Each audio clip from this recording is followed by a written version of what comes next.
नाम लिखने वाले लोगों को मैं नहीं जानता था, लेकिन मैं जो तना जानता हूँ उसको जब मैंने कैलकुलेट किया, जोड़ा, तो 13% हमारी संख्या आ रही है राष्ट्रीय स्तर पर।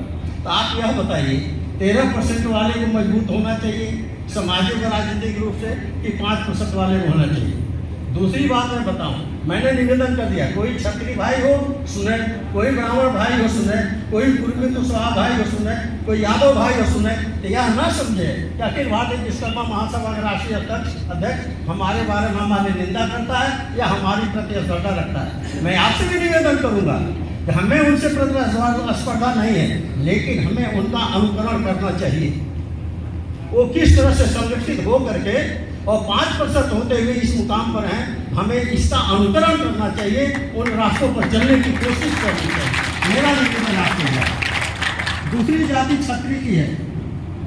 आज उस समाज के हमारे माननीय मुख्यमंत्री प्रातः स्मरणीय योगी आदित्यनाथ जी हैं।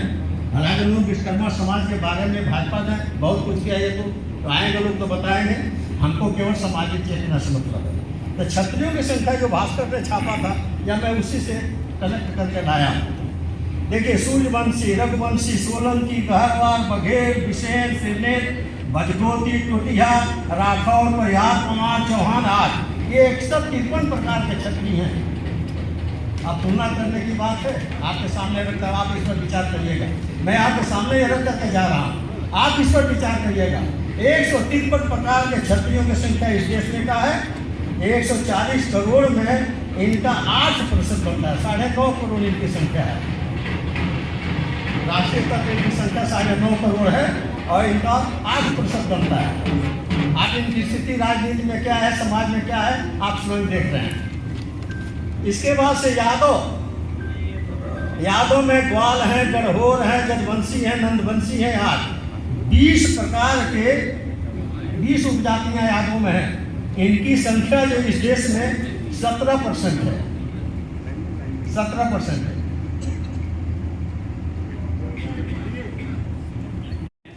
मैं देख रहा हूं कोई जिला ऐसा नहीं है जुडिशरी में यादव बिरादरी के 2 या 3 जज न हो।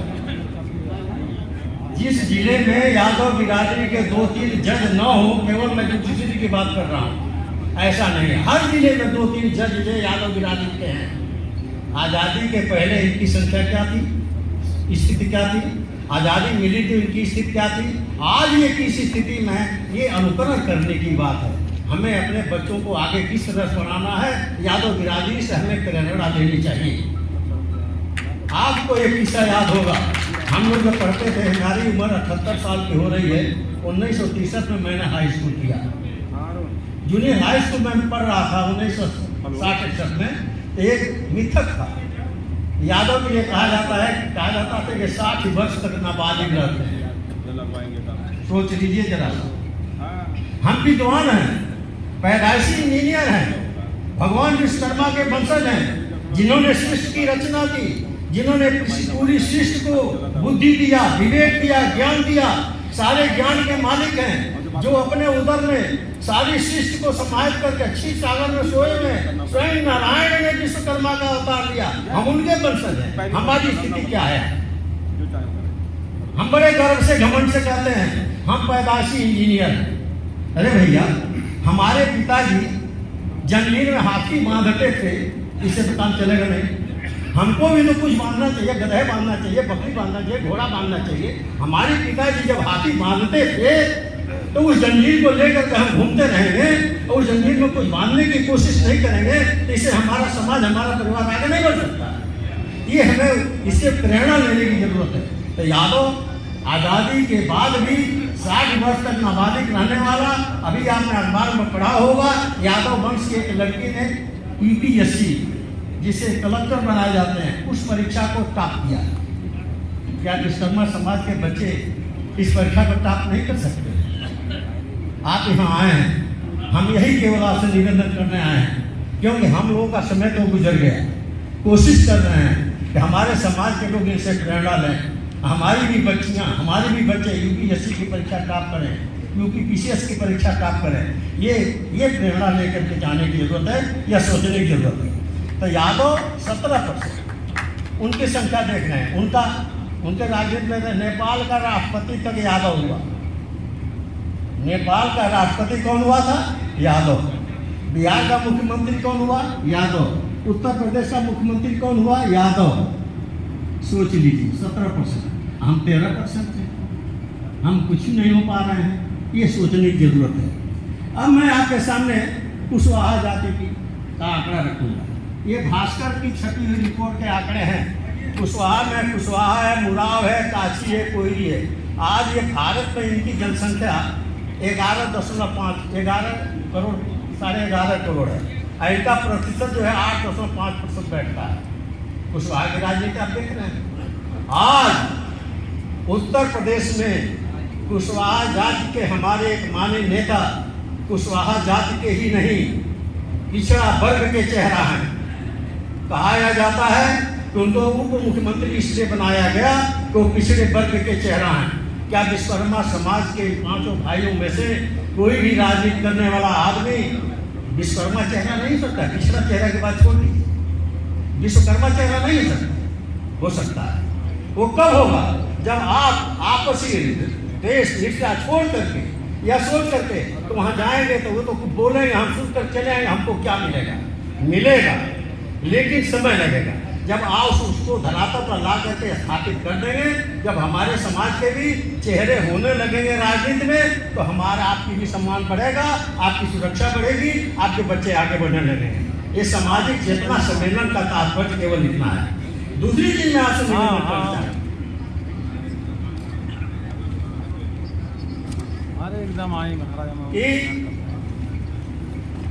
अब कुछ लोगों के ये भ्रांतियां हैं कि अखिल भारतीय विश्वकर्मा महासभा के मंच पर जाने से ये 5 भाई हैं, तो भैया एक चीज भ्रांति निकाल लेनी चाहिए। आप अपने नेताओं से भी बात कहेंगे, मैं आपके सामने ये निवेदन कर रहा हूं। भारतीय जनता पार्टी की सरकार आई, हमारे 5 भाइयों में से जो भारतीय जनता पार्टी में राजनीति करता होगा, जो भारतीय जनता पार्टी के नेताओं का निष्ठावान कार्य करता होगा, अगर विश्वकर्मा समाज को देने की बात आई तो भारतीय जनता पार्टी उसी विश्वकर्मा को देगी जो उस पार्टी में है।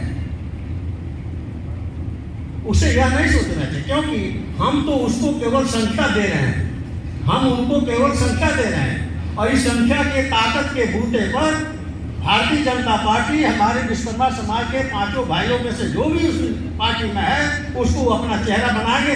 नहीं कुछ बना, विश्वकर्मा चेहरा तो बनाएंगे, न बैकवर्ड चेहरा बनाएंगे, विश्वकर्मा चेहरा बनाएंगे। हमें जिस दिन हमारा विश्वकर्मा चेहरा राजनीति में बनने लगेगा, समझ लीजिए हमारा समाज मजबूत हो गया, हमारे समाज के सामने कोई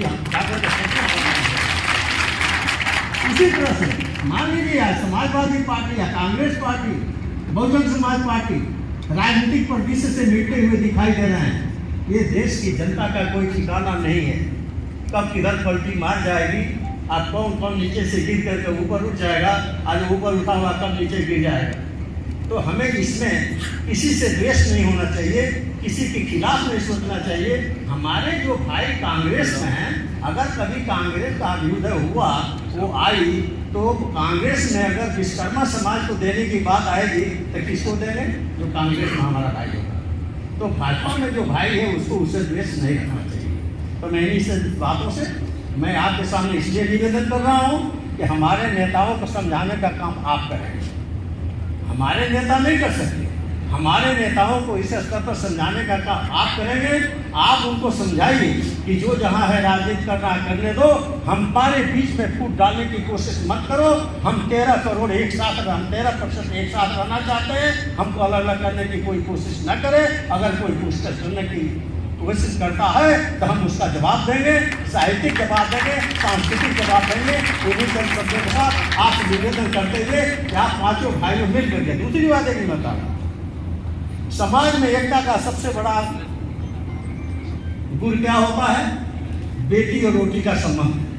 साथियों, 1995 से 2000 तक मैं राष्ट्रीय अध्यक्ष रहा। उस बीच मैंने इसी तरह के कार्यक्रम करा करके मैंने आप भाइयों से निवेदन किया कि लोहार का बड़े नहीं इसलिए। अब मैंने इस पैटर्न पर मैंने एक नेता को बुलाया था तमिलनाडु से, टी ए कामरम। उन्होंने कहा था कि मैं तो लोहार हूँ, मेरी शादी शिवप्रकार की बेटी से हुई है। मेरी 2 बेटियां हैं, दोनों की शादी एक काष्ठकार की हुई से, एक स्वर्णकार से हुई है। हमारे 3 लड़के हैं, तीनों बहुएं हमारे 3 शाखाओं से आई हैं। तो आंध्रा में, तमिलनाडु में, महाराष्ट्र में जो ओरिजिनल यहाँ के जो जाकर बसे हैं उनकी बात मैं नहीं कर रहा हूँ, जो वहाँ के मूल हैं उनके वहाँ ये परंपरा है कि लोहार की शादी लोहार में नहीं होती। क्यों कि लोहार का क्या गोत्र है भैया? सानक। हम सानक ऋषि के वंशज हैं, लोहार हैं। तो सानक ऋषि के वंशज, तो सानक गोत्र के लड़की की शादी सानक गोत्र के लड़के से नहीं होनी चाहिए। उसी तरह से काष्ठकार भाई हमारे बड़े भाई हैं, ये सनातन ऋषि के वंशज हैं। तो सनातन ऋषि थे, उनके नाम पर ऋषि हमारे थे, तो उनका गोत्र क्या हुआ? सनातन हुआ। तो सनातन गोत्र के लड़के की शादी सनातन गोत्र के लड़की से नहीं होनी चाहिए, जो तमिलनाडु आंध्रा वगैरह में होता है। उसे अबून, ये कसेरा भाई जो है इनका गोत्र है, अबून लड़के की शादी अबून गोत्र की लड़की से नहीं होनी चाहिए। व्रत्न जो है शिवकार बंधुओं का है, व्रत्न गोत्र के लड़की की शादी व्रत्न गोत्र के लड़के से नहीं होनी चाहिए। सानक गोत्र है हमारे स्वर्णकार भाइयों का, कि सानक गोत्र के लड़की की शादी या लड़के की शादी सानक गोत्र के लड़के से नहीं होनी चाहिए। इसका तात्पर्य सीधा सा है कि हमें तमिलनाडु, आंध्रा, महाराष्ट्र का नकल करना चाहिए। क्या कारण है कि तमिलनाडु में विश्वकर्मा समाज श्रवण की श्रेणी में, क्या कारण है कि आंध्रा में विश्वकर्मा समाज श्रवण की श्रेणी में, क्या कारण है कि विश्वकर्मा समाज महाराष्ट्र का जो मूल है वो सवर्ण की श्रेणी में बैकवर्ड और अनुसूचित नहीं। हम जब आगे बढ़ जाएंगे तो बैकवर्ड और अनुसूचित नहीं रहेंगे, हम आगे जब बढ़ जाएंगे तो हम सवर्ण हो जाएंगे। सवर्ण का मतलब ताकत होता है, सवर्ण का मतलब सवर्ण जैसा नहीं होता है। सवर्ण का मतलब ताकत होता है, शक्ति होती है, समाज पर हुकूमत करने वाला होता है, समाज को अपने नियंत्रण में रखने वाला होता है। सवर्ण का मतलब ये होता है। तो हमें भी सवर्ण बनना है।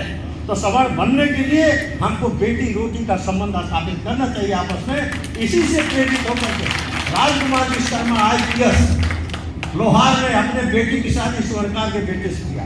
हमारे साले खेम प्रसाद शर्मा के 3 लड़कों के लड़कों की शादी लोहार में नहीं हुई है, अलग अलग हुई है। तो तमाम हमने इसी शादी कराए थे। 2000 में मैंने छोड़ दिया, उसके बाद से कुछ लोग राष्ट्रीय अध्यक्ष रहे, लेकिन यह कार्यक्रम जो स्थगित हो गया। अब मैं पुनः आ गया हूँ। आपसे मेरा करबद्ध प्रार्थना है कि समाज को आगे बढ़ाना चाहते हैं, आने वाली वंश को अगर आप मजबूत बनाना चाहते हैं, उनको समाज में जीना तान कर सिर ऊंचा उठा करके चलने को देखना चाहते हैं, तो आप जो है इस परंपरा को तोड़िए। परंपरा तोड़ना मैं जानता हूँ बहुत कठिन बात होती है, लेकिन परंपरा जब तक हम तोड़ेंगे नहीं तब तक हमारा काम नहीं बनने वाला है। हमारा काम बनाने के लिए परंपरा को तोड़ना पड़ेगा, आगे आना पड़ेगा। तो आप सगोत्री शादियों को बंद करिए, बेटी रोटी का संबंध आपस में आप स्थापित करिए। जय विश्वकर्मा, जय